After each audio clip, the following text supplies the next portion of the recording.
And I am a proud father of two sons, one who has an academic scholarship at North Carolina A&T, the other was a professional basketball player trying out for the Bulls this weekend. I'm concerned as a father. I'm concerned as a black man myself. It's hunting season and the black male is the prey. And something has to be done. So I greet you in the name of Jesus Christ, but at the same time, the psychology of the church and the nation is that Christians are weak. But we're the weak body. We represent the love of Christ, but we also of Christ that we're fed up.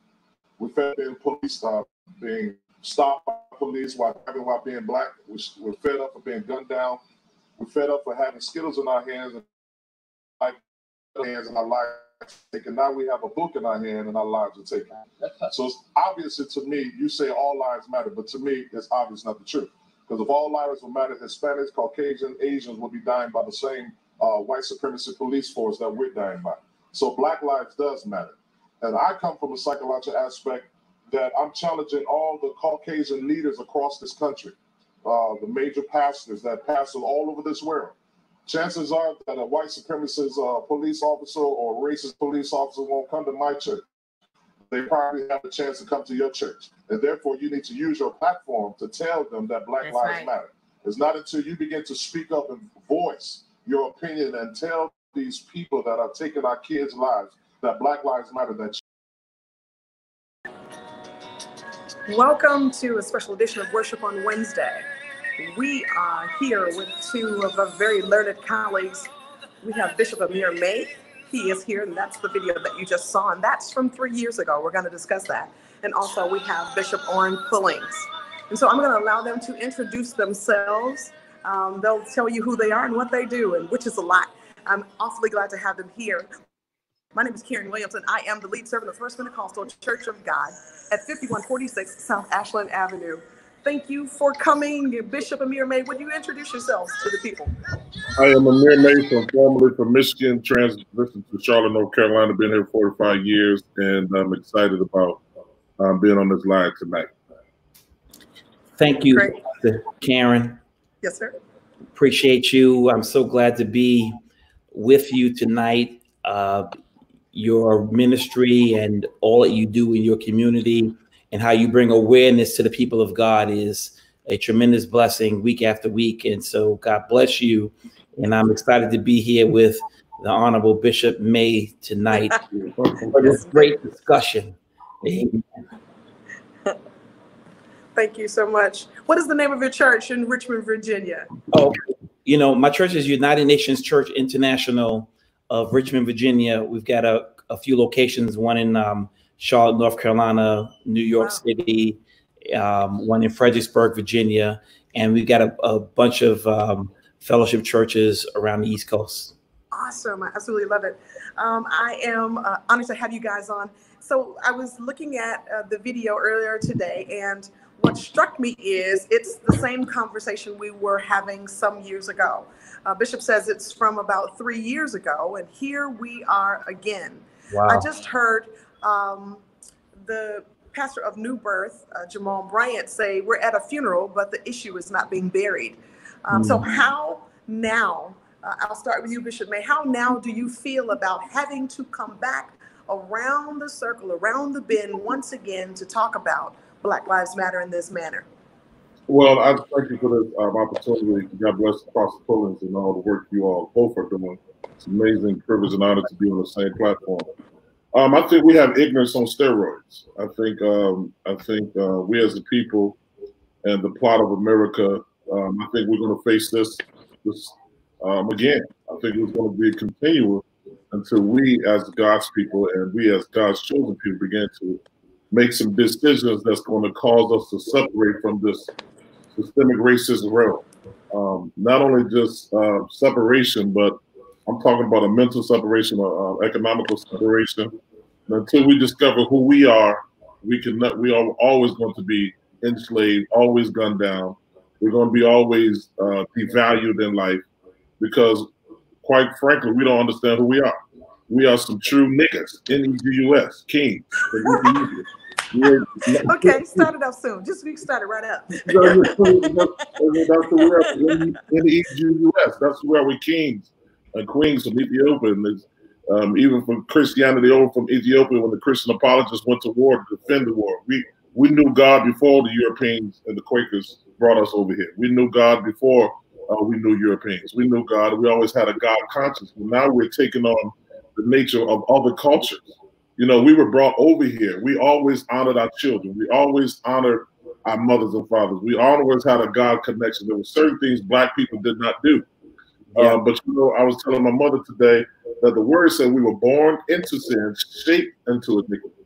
I believe we are in a society, a systemic racism is implemented, and I think we're taking on learned behaviors for other people that have imprisoned us and bondaged us. Black people don't act like this. We learned this behavior from somewhere else. We learned to kill from somewhere else. And, you know, there's other cultures that are noted to kill.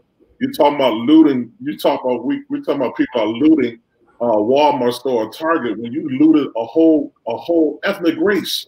Wow. We just took their land. We'll go to jail for a $100 check. George Floyd was going to jail for allegedly for a $20 false bill or fake check, whatever. And yet the Europeans and Quakers stole America. I mean, you know, who's going to put their foot on their neck? But until we start telling the truth, I don't think change is ever going to come. Yes, that's really good stuff. You said a whole lot in there. I heard someone say earlier today that you're worried about looting and I'm worried about lynching. It's a total difference. If you've done something to me and an atrocity has been done, and then I react to that atrocity, and then you start to talk about my reaction more than you talk about the atrocity, that's a problem. Bishop Pullins, I have this question for you. Bishop led me right where I wanted to be. What do you think about people who say that preachers should just stick to the Bible and leave the politics alone? Now, I'm going to tell you, those people probably have never picked up a Bible because the Bible is very political. But what do you say to these people? I'm going to say two things. One is, out of all other immigrants in America, Spanish, Latin, Chinese, Orientals around the world, from around the world, Americans, everyone that comes to this country, out of all the immigrants that came here, the Black man is the only one that did not ask to come here. We never asked to be here. Our ancestors didn't ask to be here. We were stolen and taken from Africa and brought here. Okay. And other races have to understand because most racists get frustrated with our frustration by saying, why don't we just move on? It's been 400 years. Yeah, but we spent 84 years in segregation. We're always fighting for something to get us ahead. There's always a struggle for something to get us ahead. So now back to your question. I think that we must never forget, there's something that we must never forget as Black people and as a Black man. A Black man better not ever forget that he's a Black man. I don't care how far we go in Christendom, how many doors are open for us, how much money we have, how much influence we have. We could be president. Don't ever forget that you're Black. No matter how saved you are, no matter how anointed you are, at the end of the day, someone that's going to look at you not for the spirit man that you are, but for the natural man that you are. And so your question was, should people just leave it alone? Should we not mention it because we're now saved? We're now in Christ. Well, you know, the King Jesus dealt with issues of his day. He dealt with issues of his time. And so as spiritual leaders, we have to deal with issues of our time. David dealt with issues of his time. He was anointed as king, priest, and prophet. King, priest, yes, he was. King, priest, prophet, and warrior. King, priest, prophet, and warrior. So you can't marginalize the pastor or the spiritual leader to just one facet or just one area.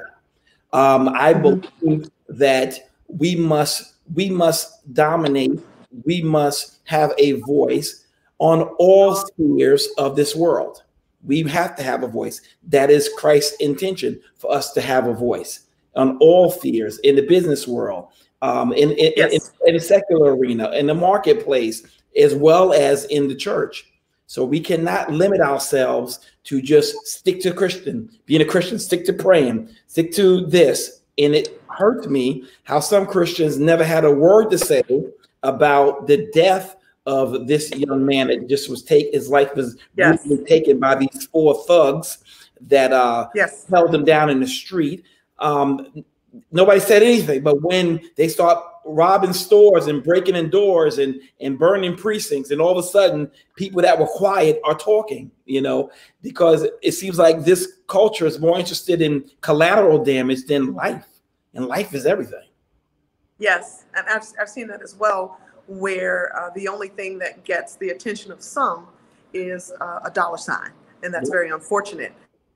Thank you for your answer. Bishop, what do you say to those folks who tell you stick to the gospel, stick to preaching, stick to casting out devils in his name, and leave politics alone? What do you say? I tell them to go to hell, because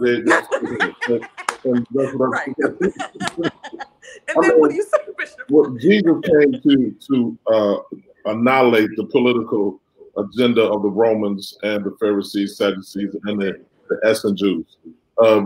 Jesus came to annihilate Caesar and everything else. But you got to understand that people don't understand. I was reading in the Bible where I think it was Tamar that got raped. One of the women of God got raped, and the brothers took action into their own hand and caused a riot and murder. Yep. So the Bible says there's a time for all things. There's a time for all things, and I believe that that's one of the reasons we're losing so many Black men to the fruit of Islam, the Nation of Islam, is because it's okay for them to stand up and defend what they believe in. But every time it comes to us as believers and Black Christians, we always got to we're so forgiving, we're so loving. Look at that's our God connection, but we always got to turn the other cheek. But no, it ain't always like that. If we get the mindset, yes, an eye for an eye, a life for a life, a lot of this stuff will stop. And I think it's going to get to that point, because once you violate my daughter, once you violate my son, I'm no longer a preacher. I'm just a father. I was a Black man before I was a bishop. I was a Black man before I was a prophet. I was a sevenfold brother before I picked up a preacher and started preaching. And so because of that, if you violate with me like that, you come in my house thinking because I'm a preacher, I'm going to pray for you, I'm going to lay hands on you, but it's going to be a different type of way. I think as preachers, we are to be defenders of the gospel. That's why I was my apostle before we got on. He said he's not going to go into service quite yet. You know why he's saying that? Because he's defending the sheep. He's protecting the sheep. He doesn't care about the offering, don't care about the money. And I think as leaders, we ought to protect and guard our sheep. That's what we call shepherds. Yes. So that leads me to another question. So our president got on television and said that churches should be deemed essential, and so thereby allowing all churches now to go back in to the sanctuary.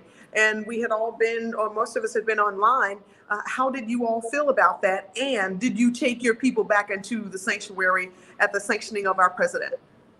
No. That is crazy to go just to do that. What we're doing, we pre-record. My sister hooks us up. We get like somebody with essential workers. My wife and them do praise and worship. We then post it online. But it's irresponsible to come and to continue as business as usual. And the they was to go back to business as usual is because it was financially motivated. And the dangerous things about these riots of this coronavirus is that when the second wave hit, it's going to hit viciously. It's going to hit because of all these riots and all these people. No one is saying don't riot. The people are saying don't go to church. It's methods behind this madness, but it's not good to go back to church at 100% as we did. It's just irresponsible. Yeah. Bishop Billings, what do you think? Well, you know, in Richmond, Virginia, we've been looking at the science. Right. Looking at the numbers, the case counts, yes. doing all those things. And I honestly am at a position where the church is doing so fine online. I know it's kind of weird to say. We're doing so it is. It really is. Online right now because nothing missing, nothing broken, nothing lacking, except me giving people that I love in the sanctuary a big hug and a holy kiss. I mean, that's probably the only thing that's missing at this moment for any church that is in the rhythm of God, because you can't let the president you can't let a president tell you, you know what, to go back. We've got to be led by Holy Spirit on that exact moment when to reopen and when to you know, go back into the church again. And we may start. Go ahead, please. We may start in the tent. We may start outside, because right now we've been doing drive-in service for the past probably month and a half. Well, since Resurrection Sunday, we've been doing drive-in service, and that's been going pretty well. I mean, it's been going so well that at a certain point, everybody from drive-in service is outside of the car, holding onto their door, praising God. You know, so it's like, so we bring the glory anywhere we go. The glory is with us, and we are the church. That building, yes, we are. We have in Richmond. And we carry the glory. I promise you, I can start a fire wherever it is. I don't need an organ. I don't need a door. I don't need a microphone. Yes. So what about this? So in Chicago, we had one of our one of the businessmen. He was giving $5,000 to the churches that would open. Now, I have not verified this, but I've seen it all over social media. So I'm not going to say his name because I don't know for sure. But it was said that in order to break what our mayor and what our governor had said, he was giving $5,000. And I put on a post, is that a lot of money? Because where I'm from, it's not. My friend had a hospital bill of $195,000. And so $5,000 wouldn't do very much. Would you open your church if someone gave you, let's say, $50,000? Would that prompt you then to open the church?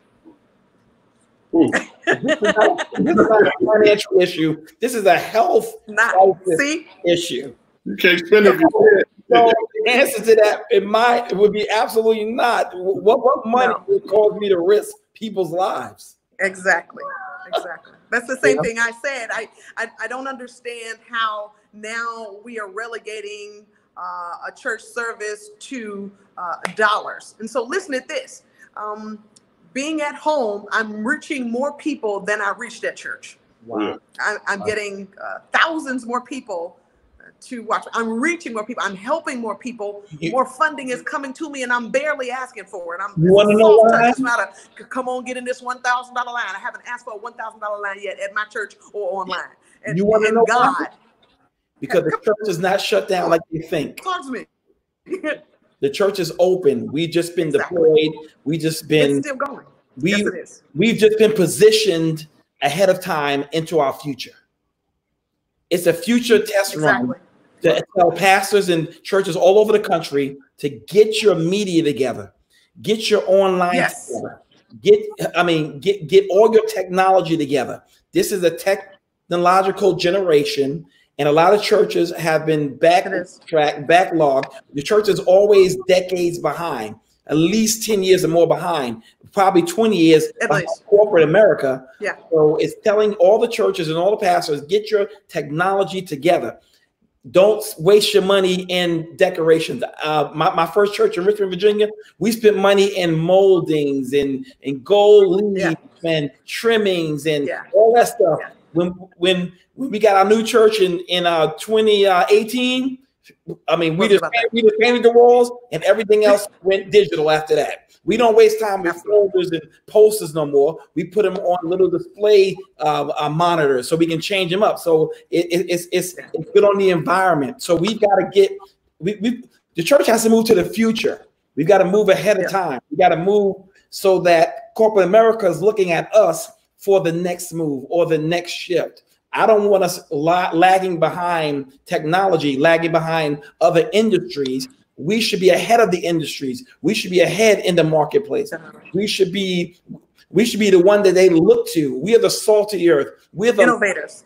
Yes. We're the light in the dark place, you know. So the church has got to, upgrade its systems and keep up. Don't lag, be behind. He's called us to be the trendsetters. He called us to establish and for us to set the routine, to set the agenda, to set the style. Let the fashion industry look at the ladies in the church and say, I want to dress like Sister So-and-so. Let industries envy us. And that's the position that God has given us. We should be inventing these cures. We should be inventing the next greatest inventions. We should be creating the next wave, the next technology, the next wherever social media, the next phase that takes us. I mean, we have to stop lagging and get up to date and ahead of the date. And with Christ as our wisdom giver, we should have that intel. We should have that invention. We should have that. And so we got to support. That's good. Bishop Amere, you can answer that as well, but I have another question for you. Do you feel like, because there are some people that would question our level of faith because we're keeping our people outside of the church. How would you address those folks? I think they're myopic in their approach because we're not questioning our level of faith. We got this far by faith. I mean, to do what we've done, to look at our resume, we got this, we got to this level by faith. Paul makes an asthmatic statement. He said, without faith, it's impossible to please God.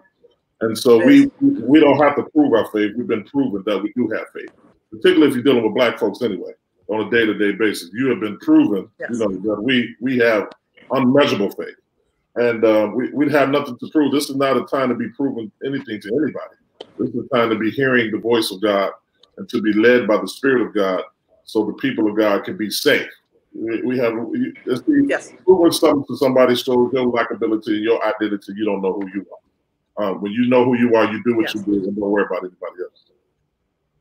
Yeah, that's good. And so I want to move back to where we are now with the George Floyd movement, because it certainly has turned into a movement.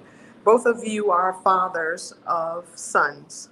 I want to know, how are you now engaging your sons and thereby your congregations regarding interactions with the police? I know you've had to have the conversation. Would you let us in on some of the things that you've told them and some of the things that you've shared with the men of your congregations? Bishop Pullings. Well, I have 4 sons, and it wasn't now, but I've told them for years, Camille, look in this mirror. The same thing my daddy told me, look in this mirror, and I want you to see in this mirror. I want you to see a smart, intelligent, bright, an awesome young man. But I want this awesome, intelligent, bright young man to always remember that he is Black. And never forget that you're Black. No matter how much they open doors for you, no matter how much they cater to you or sing your praises, at the end of the day, you are a Black man. Well, what does that mean, Dad? My kids always say, what does that mean, Dad? Absolutely. Okay. Understand the pigmentation of your skin. The skin color of a Black man is intimidating to some, not all, but to some, not all. cops, that as soon as they see us, we look like criminals just because of our black skin. And what you see your little friends get away with, riding around with expired plates and expired inspection stickers, you can't do the same thing that they do. What are you talking about, Dad? My son drives in the driveway the other day and pulls it up with his car. His inspection sticker's gone out. And I said, hey, your inspection sticker expired. Dad, you're making a big deal. Wait, hold on. I don't want you to have any interaction with them at all. So if you can avoid it, if you can avoid any contact, because understand, guys that have gotten killed by police and had major run-ins with police, it's all small, petty, nickel and dime. Nothing stops, nothing violations. They could have given them a ticket and let them go. I mean, so it looked like to me that the police are escalating situations. I've seen videos where guys have their hands up. They clap their hands on their head, and the cop comes and drop kicks them from behind. Yes, I saw it. I couldn't believe that. Even when our black men surrender, it looks like to me like, you know, it's a agitating spirit, a escalating spirit, and that we have to be careful that our kids don't get caught up into the pride thing. Because as a young man, I didn't take much from cops as a young man, and very dangerous. Right. I mean, it's very dangerous. But I tell my sons, it is. Walk away. Yes, sir. Yes, ma'am. Let it go. And anything that happens, we will deal with it once you come home. We'll get lawyers. We'll do what we have to do. We'll go see who we can see. We'll talk to city officials. We'll handle it. But don't deal with it on the scene. You cannot win with a police officer on the scene. Do not try to handle the situation on the scene. You have to use a cool head and wait until the opportune moment to deal with the disciplinary actions against a police officer. You cannot sit there and fight them. They have too many resources at that moment that you cannot win. So trying to fight a cop is insane. I grew up with a guy. So cops came. We were on a job site some years ago, you know, back in my day. And I understand. We all had a day. The cops got around a guy named George, a buddy of mine named George. You know, he's arguing with them, and then he starts fighting two of them. And we're like, George, stop, man, stop, George. And all of a sudden, here's 7, 8 of them. George still swinging. Then here comes guys on horses. Here comes motorcycle cops. Here comes the highway patrol. Here comes a helicopter. We're like, George, stop, George. Here's George swinging. George swinging. I'm like, George, stop, George. You can't win. And guess what? Yeah. But they carried George away in a stretcher, beat down, busted. Thank God George lived. Okay, but George in his mind thought because they were not treating him fairly at that moment that he could handle it. No, George dealt with it the wrong way. You don't have to get everything out on the street. That's not your time. No, you can deal with it later. Yes. Bishop May, what are you sharing with your sons and your male congregation? Oh my God. I'm sharing with my son that I teach them who they are. I teach them that's necessary. There's a component to I teach them about the evilness and wickedness of what white racist cops will do, and some dirty black cops. Period. Them too, yeah. Right. Yes. It is not just white cops. No, you understand? It's a mindset. It's a mindset. It's institutionalized, and it's not just white cops. No, it is not. Part of the infection. It is bad. And then one of the worst things in the world is to yes, they are. Come on, Bishop. I just had to put that in. One of the worst things in the world is to have a black man who thinks they're white. Woo! So a lot of these cops, they try to prove, especially on the low end in the south side of Chicago, we staying up. They try to prove to the white cops that we're just as equal with you, we trying to fight crime. So they do things just as egregious as white cops. So then oftentimes they ain't black or white, it's a blue code. And it's a blue code. And then particularly with my sons, Amere Jr., he was a Six Nations All-American athlete, you know, played all over the world. I tell him to make sure he's being careful. Put his hands where he can see him, not reach for anything. And particularly Amani, he was Mr. A&T. I say, son, when you're very intelligent and intellectual, regardless if you, I agree with Apostle, regardless if you know the law or not, do it their way just to go home. Because that's the point we're at. Because you're trying to argue law and prove a point to people that on social media for a like and everything. get your head blown off. I mean, you just got to. That's the point we at. You can't die for the light and rest in peace. Ain't no coming back from that. So you got to learn how to survive in this evil culture. We got to learn to survive against police. We got to learn how to survive in the church. We got to learn how to survive on the block. I mean, it's just we are a dangerous species. That's black men. I mean, it's just out there.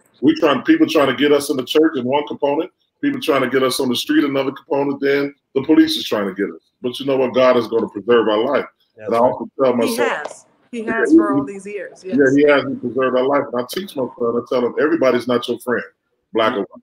You know, people say we're racist. We can't be racist. I used to tell my son, even if you date a white girl, I said, I don't want you dating a white girl unless their father knows about the relationship. Because if their father don't know about the and I can understand that. If the father don't know about the relationship, he comes home and feel like you was in his house. He will pressure that daughter. Pressure her. So many of my friends after they went on to be prison because the daughter was in love, but the father found out. The next thing you know, he raped me. I mean, that's the same story. Wow. And so it's been proven that we cannot trust white women unless the father approves it, unless she's independent in her home. I mean, it's just a proven fact. And then people don't like this because a lot of those women and that's very sad. It's all social science. It's social engineering. I mean, it just like goes back to those that's watching to understand how crack and cocaine got into the community. It got into the community in Oakland because of Black Panther Party and their unity. They wanted to neutralize the crack cocaine and the cocaine. They didn't know it was going to be a world epidemic. And so you all's favorite president, what is Bush and Reagan, and then it came Bill Clinton. Bill Clinton locked up more Negroes than anybody, 3 million. Yes, it did. And people, we don't want to have that conversation, but yes, absolutely. It's all social engineering. It's just social engineering, even in the church. You know, even from the Radish experience, that's social engineering. You put people in the projects, and you put people in low-income housing, and you put them. Created. And then you create it like that. And then if the man is there, you got to tell the woman he can't stay there if you're getting aid. And so now the man is out of the home. And so it's social engineering for us to react and respond. But when we know who we are, we won't play the devil's tune. We won't dance to the devil's tune. It's even in the church. It's even in the church that even some major white leaders in churches, they socially engineer spiritually. They take the sound of the church. They take our worship leaders. They take our preachers. They hire our musicians. They hire musicians. But when it comes to the count of the money, they play top dollar. They play them top dollar, but it's not a multi-cultural church. It's a multi-ethnic because the culture don't change. We still the help, but we don't count their money. We're not on their boards. We ain't on the trustee. So we just nothing but the help. But they social engineering us. Everybody capitalizes off our lives. But if we understand who we were, we'll be the most richest people in the world. Wow. You said I also want to mention the fact that my daughter was in the car with some of her friends. She sings they're coming from a session really late at night, and she said that they got pulled over, and they said that something was wrong with the tail light, and they asked for the ID of everyone in the car. And she was so mad, Mom, I don't have to do it because that's not the law. Yeah, I said, just give them the ID. Well, that's not right. They shouldn't do that. I understand what you're saying, but you want to go home, give them your ID. She's going to law school in the fall. I was like, okay, just wait until you get the JD behind your name. And then after you've given them your ID, then say something. So it's really poignant that you said that we want them to come home. Then we do whatever we need to do after that. Yeah. That is so true. It's very, very sad to talk about, but it's true. And Bishop May, you led me right where I wanted to be to talk about our evangelical counterparts. I saw a few videos this week from people saying first one thing and then the other. We had Rod Parsley, who had an amazing video. I don't know if you saw it. If you haven't, when you leave from this live, please go ahead and look at it. Yes, it was amazing. It was amazing. I was pleasantly surprised. He's one of those ones. Yeah, he is. He's one of the real Dr. Wendell Lowe. Yeah. And I believe that, and he's proven that, especially with his message that he gave. I mean, he didn't pull any punches. He hit all four corners. I never he put it out there. And I would talk about how he got to the bathrooms with his father, and he's getting ready to walk in the colored bathroom. And the father said, no. We're in his bathroom over here, the whites. That was powerful because men of God his age don't really tell the privilege, the white privilege story. You know, my father tells me about how he had to go into the colored bathrooms and sit in the colored section and sit in the back of the bus. Yes. My dad and mom tell me about those things. My father mostly, because my mother was up north. My dad as well. Yes. And my father's from the deep south. So in the deep south, there was more segregation there than it was up north. But my dad tells me, so I can remember. And there's two movies that we ought to let our kids watch. Millennials, let your kids watch these movies. Let every black child watch, like my parents made me sit down and watch Roots. Oh, yeah. Oh, yes. Oh, God, yes. They need to watch Roots and Rosewood.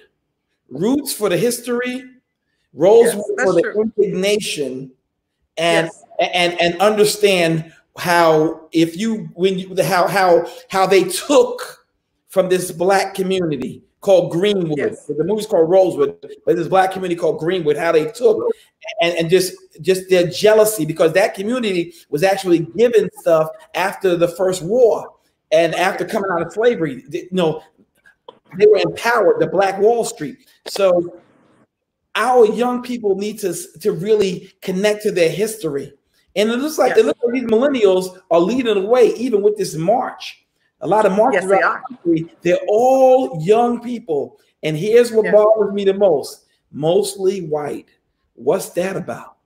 It was in a lot of places. In a lot of places, it was. I was so surprised at that as well. I know in Richmond, Virginia, it was about 10% black and 90%. No way. In Richmond, Virginia. Wow. Yes. And so, I'm also surprised about Paris and London and Germany. Wow, you saw that, right? All these other places. Berlin, I believe I saw. Yeah. And it touched my heart. I saw even Auckland, New Zealand. You know, we never really hear a whole lot about Auckland. New Zealand, but as far as you can see, there were people protesting regarding George Floyd. That's why I have to make this. Now listen. I do not think. Go ahead, please. I'm going to get deep for a second, but in the book of Revelations talks about two witnesses. Let me tell you how I know that Jesus is soon to come. I just want to drop this in here. Jesus is soon to come. Talks about two witnesses. I remember preaching the story of the two witnesses, how they had power to shut up heaven, power to whatever they say that came out of their mouth. And these two witnesses were killed in the streets. And the Bible says that their bodies laid in the street for 3 days, and the whole entire world saw it. Now, years ago, I didn't know how that could possibly be when we didn't have internet like this. So I said, well, I told the church, I remember preaching it back in the 90s. I said, well, it's going to be televised and everybody's going to get in front of their telephones and watch these two witnesses. When these two witnesses rose back up again, the Bible says the whole earth saw it. At the same time, they watched it. So I'm telling you, the way everyone around the world that you just brought up saw the death of this man right on TV, we are closer to end time prophecy like never before. That's true. Yes, Bishop May, what do you think? About the, what were you saying again? Repeat that.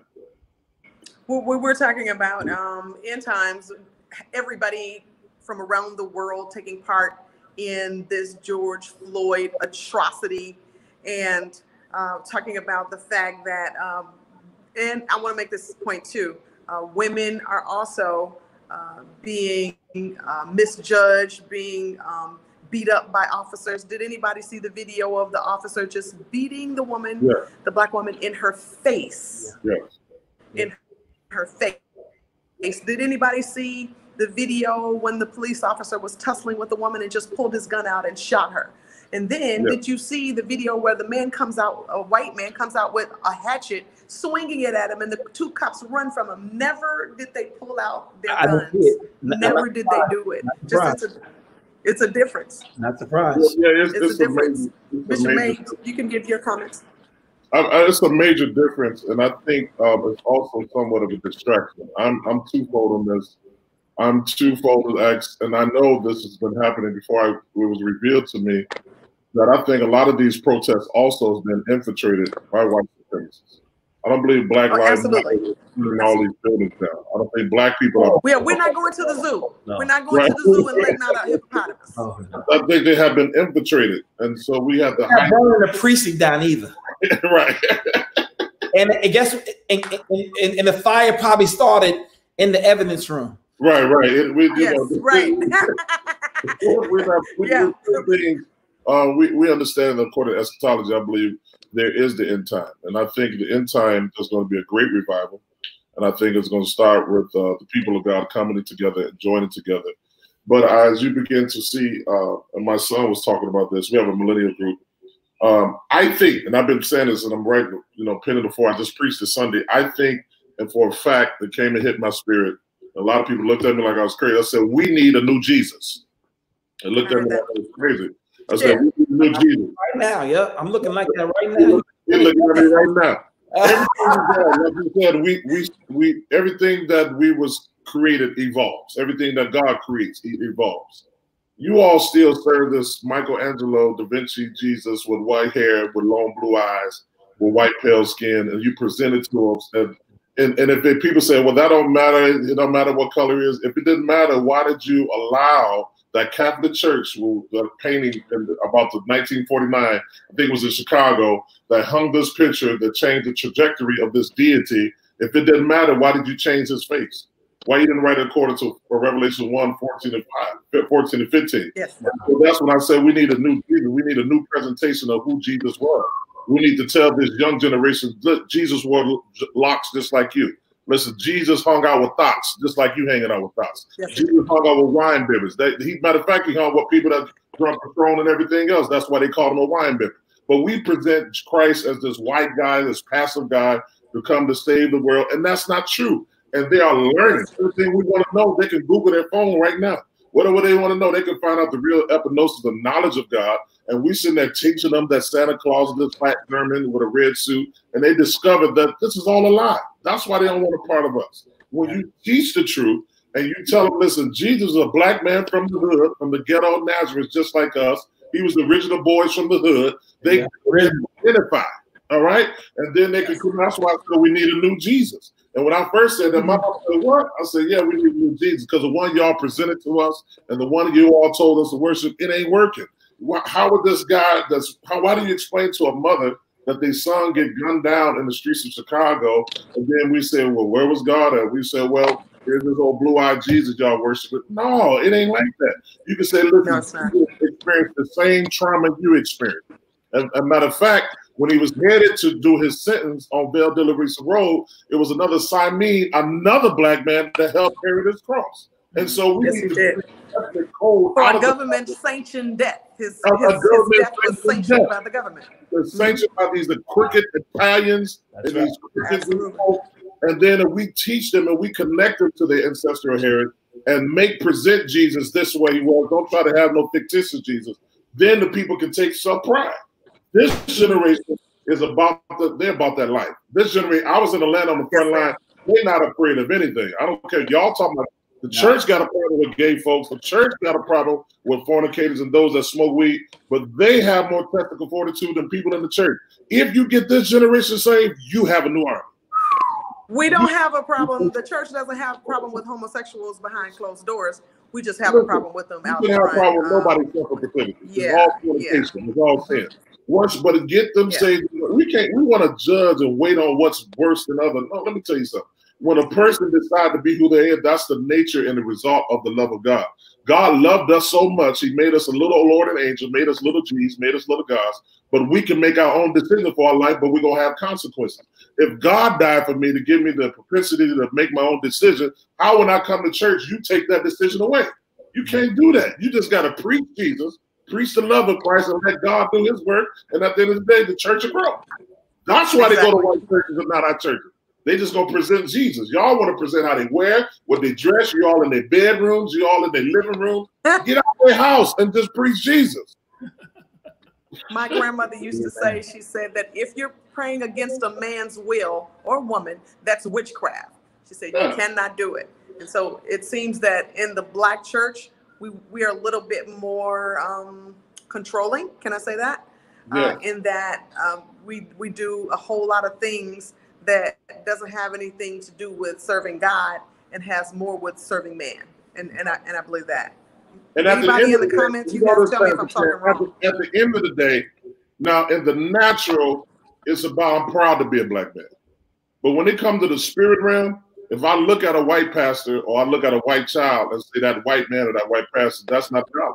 Because there's no Jew, there's no Gentile, there's no Greek, there's no male or female when it comes to the realm of the spirit. Absolutely. And if we're looking on each other, Jesus didn't want us to, you know what's the difference between us and our generation, our mothers? They had a more eschatology perception. They was focused on heaven. They was not focusing on trying not to go to hell, but we focus on everything, everything in this world. That's we're no longer talking about heaven. We're not preparing ourselves for heaven. But Jesus said, the kingdom not of this world. And when he left, it says after Pentecost, now it's time to preach. Now it's time to go to house to house. Now it's time to do ministry. It's not time to focus on what's going racism. Racism is going to be here. It's not leaving. No, it's not. It is. It's not. I believe it's a thorn in our flesh. I believe this is where God's grace is sufficient. I believe so. My mother used to say that the church taught you how to die, but didn't teach you how to live. This is what in my mother's day. She was in church in the 50s. And so she was like, now we learn how to live, but we don't know how to die. Exactly. Man, you better come on here. That's the truth. That's the truth. Bishop Pullings, what do you think? I really think that the church has to not be the most segregated day of the week. You know, it's Sunday. You go Sunday, and Sunday is the most segregated day of the week, the day that we come together. And what happens is most Black people feel a sense of pride to be under a white leader. A lot of them that serve white leaders. Please tell me. Because I got a white pastor and he can preach like a Black man. That's anybody white that can do anything Black, he's a millionaire. Anything white. He's better than us. He's better than us because he can do it like we can do it. Wow. No, I'm serious. I mean, that has been the new trend. The new trend is like this white guy preaches like a Black man, and I love him because he preaches like a Black man. And they love their white pastor. And they're supposed to love their pastor, their white pastor, green pastor, red pastor, whatever color he is. I'm not, I mean, it's no problem to me. But on the reverse side, they've been taught this superior attitude toward life and toward the complexion of their skin versus the complexion of our skin. Yeah. It was in the Constitution that we were less than human. So I mean, there you go. Well, there institutionalized. Institutionalized. One white woman said the other day on one of my lives, she said that we were taught that to go with a white pastor because being with a white pastor is better. It was the same thing as they said too. The Black man was on the corner selling ice, and the white man was selling on corner ice. The Black man went to the white man with his ice, said it was more cold. It was cooler. It was ice. Wow. Look at the little demo they did. They have a video out there with a little demo, and they have 3 children, and they have about 4 different dolls. Yes. And so one doll is real black, another doll is real light, and then another doll is medium. And so they said to the children, to a black girl, a little black girl said, now which one of these dolls are evil? And the black girl said, she picks up the black doll and goes, this black doll right here, this is the evil. Yes. We are villains to them. The complexion of our skin. And we vilified ourselves. I was talking about to one of my Caucasian friends about this. The fact that I come in a room with a darker hue of skin, there have already been conclusions drawn about me when I walk into the room. And I in places that I've gone, unfortunately, that's what it is. Yeah. I have to disprove myself when I go into some rooms. You better work 100 times harder to keep up, because it's not that easy in this world. Well, in America, let's just say in the United States, America, we are already given a pre-judgment on our look and how we're going to act, how we're going to perform. Even in corporate America, you know, we got to work 10 times harder in order to even compete or keep up with any of those, any of our white or lighter color counterparts. You know, it's racism from the beginning of time in America that has always looked at a black man as second class and beneath them. And this white supremacy situation has to go. Segregation in the church has to go. Because the kingdom of heaven is not like the way our churches are. How do we attack that though? This is you're going right where I need to be. How do we then, as black pastors, and we are, how do we then enjoin our evangelical friends who? Let me say this to you. Let me say come on, please say it. Here's what concerns me, Bishop May and Pastor Kae. I see people like, who's a greater orator and speaker and administrator than Bishop T.D. Jakes? Let's use him as the benchmark. We all know in the church worldwide, white, black, whatever color you are, you know Jakes is the guy. Yes, he is. Even in Bishop T.D. Jakes' church, as powerful as he is, when they do those crowd shots through his audience, whether mega fest or any fest or anything, it is majority black. Yes. That's true. So listen, because years ago, they told the generations before us, the couple generations before us, that they don't come to our churches because all we do is go, So then we got Bill Winston. Then we got come on. And they still, and they still won't come to us. They still won't support us. So what does that tell us? We've played their game. We did it their style. We did it their way, and still no results. Because not only does the black man have a slave mentality, a white man has a master's mentality. They're not coming to my church. They've been taught from my mother. One of her great friends is a white prayer warrior. She said, "You never know what it means to be black. I don't care how close of a friends we are." They are taught not to serve us. They are racism is learned behavior. Period. It is. They're taught from the jump that you are not to follow a black man. You can't name me 5 churches in America that have a pastor, a bishop that oversee the church that look like me with a black wife with black children. I'm talking about. If you got a white wife, you got a better chance. Right, you got a white wife, you got a better. Now I do know guys with white wives, they got better chances to multi-mix. But a black wife. So are you saying should we not pursue these relationships at that level? You're laughing. Come on. We have put our head, Karen. Pastor Karen, we stood on top of our heads. We done cartwheels. We done backflips. We did everything.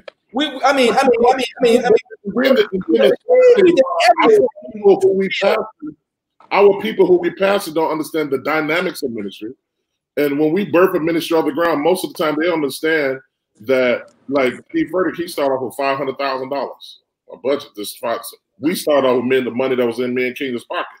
See, they don't understand partnership. Relationship. They don't understand that the banker down there is running everything, but they're going to partner and undergird our ministry. When we have to preach and undergird our pockets to get to a certain level, and a certain social demographic, and a certain economical status where we can compete. We're 20 years behind in church compared to Caucasian churches. Black churches are 20 years behind because of partnership, because of the financial status. Is because black people trust white people with their money quicker than they trust black people. You talk about a pastor driving a Bentley when Kenneth Copeland got 7 jets. Come on, he has an airport at his house. That is it's funny. No one said nothing about a jet until Creflo wanted one. Yep. Not of all of a sudden it's a sin. Yep. That's engineering. That's racism within the church. Bishop. I did a live the last weekend, Friday with Dr. Mike Freeman and 2 other pastors. We were doing religion and racism in the church. And one pastor got up and said that people told him that the reason why they can't go to a black church is because of our scandal. I said, excuse me?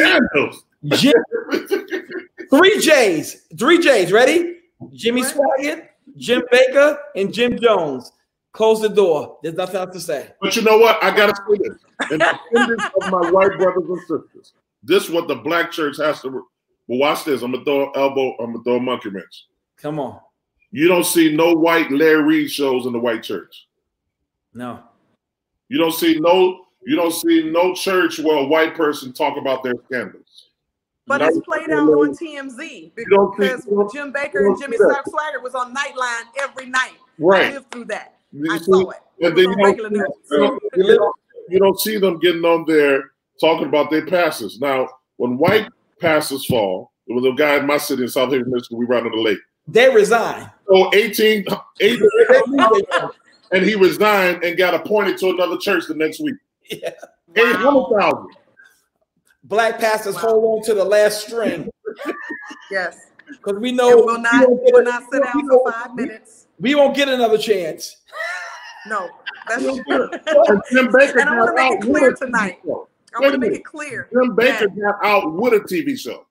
But it amazed me how they said, yeah, he's back again, yeah. But they made you how they said that our scandal. But I said, and then they said, then we drive expensive cars, the Benzes and the Mercedes and the BMWs. I'm like, excuse me, Copeland has a landing strip. You understand? The FAA, the Federal Aviation Regulations Corporation, had to give him have a landing strip in his yard.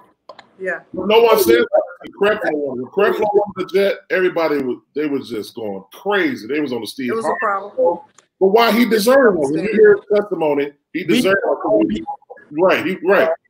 Black it's bad. We kill our own people. So I don't know. I think that's again that goes back to that social engineering part.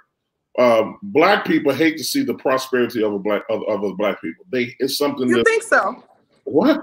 Yeah. Black people hate to see black people. Listen in the church. Listen, out of all of Noah's sons, when Noah was naked, yes, the other sons backed up and covered their father's nakedness. Yes. But one son named Ham, which was the black son, was the only son that exposed his father's nakedness. And Ham was cursed. And then he brought about the tribe of the Hamites. That's when Noah's kids were separated and created the different cultures. So we happen to be like the Hamites. You all got me stirred up, but I don't want to say this. That's the biblical. Oh my Lord! I don't want to you guys won't believe we've been on past an hour. There's been no other egregious crime or murderer like the Caucasian race. Not all Caucasians are bad. But there has been no other race on American soil that has killed like Caucasian European descent. It ain't got nothing to do with racism. I love some white folks because I got some of my athlete best friends are white, but none of them has killed. I mean, from bucking, from strapping them up to trees, from sitting K-9 dogs to bite our women's breasts off, from sicking dogs and hoses on them. But yet we as black people still forgive. Yet we still embrace them. Do you think we shouldn't forgive? Huh? Do you think we shouldn't forgive? The Bible says 7 times 70.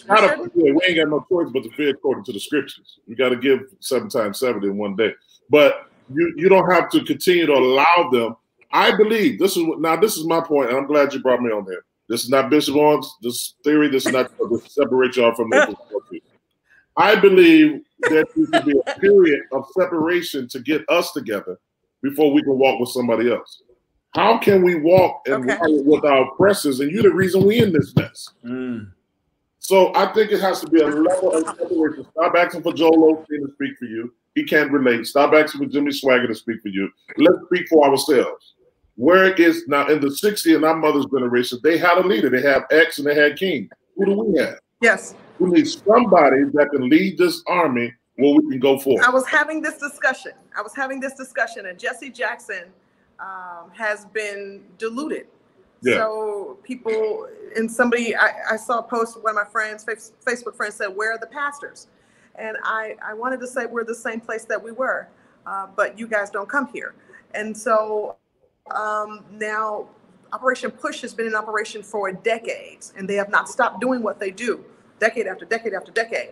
But now the people that are there are my age. I'm 54 years old. They're going to need some younger folks now to come in to take over. If you talk about leadership, where are you guys? It's your it's your turn to lead. Where are you? It's so bad that our people would rather follow Eminem than they would Ice Cube. I mean, I mean, that's just the time, like he said, anything a Caucasian brother do, they talking about white privilege, is beyond. If you can sing, if you're Justin Timberlake, you know, Justin Timberlake can sing all right, but he can't out-sing the average person in our family. But because he's white, you know, he gets the engagements. You know, the Shane Perry, he's a great preacher, but more doors are open to him because he sounds like a black man preacher. I mean, Cheryl Brady, great preacher, but she's Jackie Color with your eyes closed. My point is saying that anything they do like us, they advance because we push them. But it goes back to this too, and I don't want you to cut me off on this one. Go ahead. A lot of it, you know where the revolution starts? Black women. Y'all make everybody millionaires but yourselves. You support every Asian. You support the Vietnamese from their hairstyles and doing your hair. You support every China. You support everybody but yourself. But anybody. When you say you don't support yourselves, because to give me an example of what you mean, because I know so many black women in business. We can have women in business. You can have 75. You can listen. I can raise $75 million by this weekend. If everybody don't get your nails and hair done, 1 million black women that donate to the United Negro Fund, you have. Well, none of us have been getting our hair and nails done. Well, those of us who look all right do it ourselves. Amen? We've been at home. Now watch this. Anybody that has a message to the black women becomes a millionaire. Yes. Remember, Bishop Jakes took off on Loose. Remember, Steve Harvey took off on his book talking to black women. Because you are the mother of the earth, you are the queen, you make things happen, you birth things. And if the sisters begin to get together and the men are in their rightful place, we can revolutionize this thing because marching ain't gonna get it. If you want to stop and break a system, you got to break it with its finances, not with its breaking out windows and bricks and all that. It starts with the money and ends with the money. Absolutely. I agree. All right. On that note, guys, we're going to end this. This has been a very interesting conversation. We opened up a whole lot of boxes, and I'm going to have to ask if you guys will come back again because we're going to have to do a part two. I promise you, this is not over. I know. I'm going to read the comments, and we'll be back. Wait a minute. Before you leave, let me say this. I'm tired of people asking, where are the prophets and where are the pastors? We're in the same place we've been. Where you been? You need to have a pastor and have a prophet. Exactly. Great. Bishop Pullings, your closing remarks. Come on. My closing remarks is let's stop making Sunday the most segregated day of the week. White people start trusting and connecting to black ministers, not just on our lives, not just following us on Facebook, but connect to us. And don't let racism and the color of our skin cause a barrier between you and the God message that God has given black leaders around the world. You must connect to the anointing in a greater level and go to extent, not just be our partners and partner with us, because we have several partners. I mean, we have hundreds and thousands of white partners. We do, but we must connect and be have enough faith and confidence and make that bold step and say, I'm going to truly connect with this particular person, this particular pastor. Now, the next thing is this, I want to say as I close, is that what we need now after these four thugs rather, were arrested today. 4 thugs got arrested today. And I'm very excited about these 4 thugs that got arrested today, because what we all see, what the whole world saw, was a tragedy of a second to first murder at the least at the hands of these 4 thugs. We need community policing reform. At the end of the day, policies have to change where if a black man or a white man or any person calls and asks for a supervisor, that cop needs to stop at that moment and get a supervisor, period. Yeah. Stop nickel and diamond chasing guys down for little roaches, a weed, and broken tail light and a loud exhaust system. That is nonsense. And a mass murderer, you take the Burger King. A mass murderer, after killing nine innocent worshipers in a church. So these cops are not catching big fish with these murders. It's all little situations that they, in my opinion, from what I've seen, escalate by not calming down. Sarah Bland, what's her name? Bland is in her car smoking. Sandra Bland in her car smoking while the cop says, "Put your cigarette out." I don't want it. It's my cigarette. She had a right to smoke in her car. Take her license, and let her the heck go. Let her go. That's it. That's what I had to do. Leave Black people alone. Yes, sir. Bishop May, I would that you would pray us out of here, please. All right, I gotta get my heart right. Apostle Orrin Pullers just stirred me up. Yes.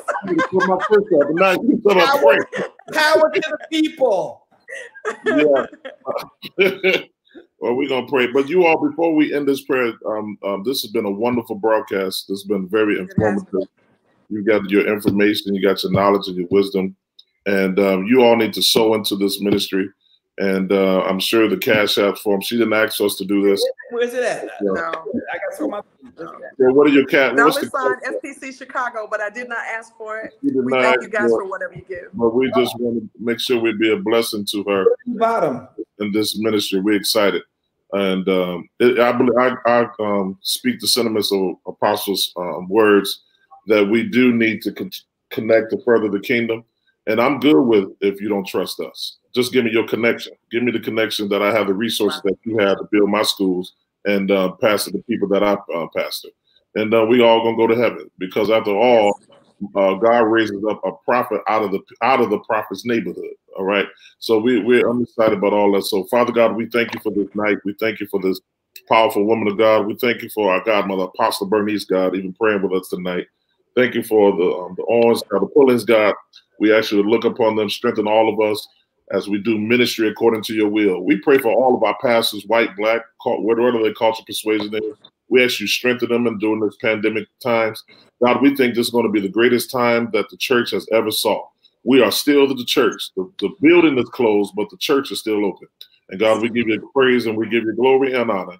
In Jesus' name we pray. Save somebody tonight, deliver, and fill them with the Holy Ghost. And God, we praise and give you glory. In Jesus' name we pray. Amen. Amen. Amen. Thank you both so much. I love you guys. You are my brothers. You already know that. Bishop, I got to get the number. Let me get it from Karen. We got to connect. Amen. Yes, absolutely. Absolutely. I Bishop, love you guys. God bless you, Bishop. Thank you, Pastor Kae. Good night. Thank you. Good night.